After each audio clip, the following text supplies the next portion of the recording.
Então, gente, sopro cardíaco é o seguinte, a pergunta foi assim, existe sopro benigno, existe sopro maligno, qual que é a diferença dos dois? Devo me preocupar com sopro no coração? Esse foi o tom da pergunta. A primeira parte é assim, a gente não classifica sopro cardíaco em maligno ou benigno por si só, não existe essa nomenclatura. Mas existe o sopro que realmente preocupa, né? E existe o sopro que não preocupa tanto. Porém, para a gente definir se o sopro preocupa ou não preocupa, é necessário que a gente faça o diagnóstico desse sopro por exames de imagem. Normalmente é o ecocardiograma, um exame que é realizado para fazer a distinção se o sopro é algo mais sério ou não. Mas o sopro, enfim, o que é que é? O coração é dividido basicamente em 4 partes. Uma parte de cima que se divide em 2, uma parte de baixo que se divide em 2 também, então 4. E a parte de cima se comunica com a parte de baixo através de válvulas. E também tem válvulas que fazem o sangue sair do coração. O sangue passa por essas válvulas e sai do coração. Resumindo, o sangue circula no coração através de válvulas. A passagem do sangue por essas válvulas, de maneira geral, não causa som. A gente não ouve passagem do sangue pelo coração por essas válvulas. Então, quando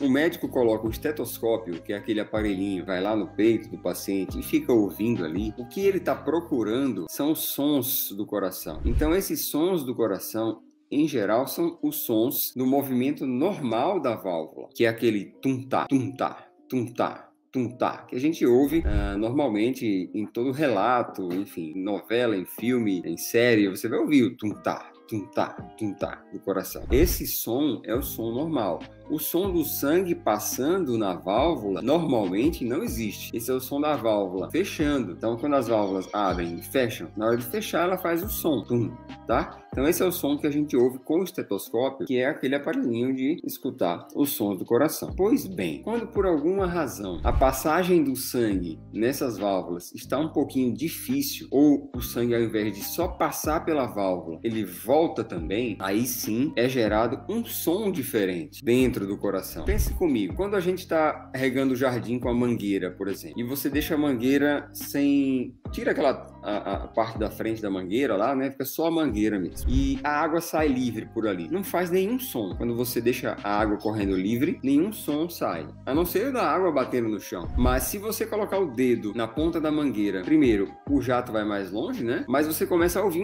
um som mais forte. Por quê? Porque a passagem da água pela ponta da mangueira está mais difícil. Então tem um orifício aqui, aí você pôs o dedo, atrapalhou a saída da água e aquilo gera um som. No coração é a mesma coisa. A válvula, que deixaria o sangue passar de maneira normal, ela passa a ter dificuldade de deixar o sangue passar, porque ela está com defeito, e aí a dificuldade do sangue passar gera um som, e aí a gente ouve. Também pode acontecer quando o sangue passa normal, mas ele volta quando não tem que voltar. Resumindo, se a válvula está em alguma das válvulas do coração estiver com defeito, pode gerar na ausculta, com estetoscópio, um som que dá um sopro. E aí, quando o médico ausculta esse sopro, ele começa, com experiência, ele começa a desconfiar de onde é que está vindo aquele sopro. E aí ele vai dar o passo seguinte. Uma coisa que não pode é ignorar. Fingir que não ouviu só para não ter trabalho. Aí não pode. Tem que ir atrás, porque pode ser uma coisa séria ou pode não ser. E aí talvez tenha sido essa a pergunta, se existe sopro benigno ou maligno. Um parêntese rápido aqui. Em crianças, acontece às vezes de ter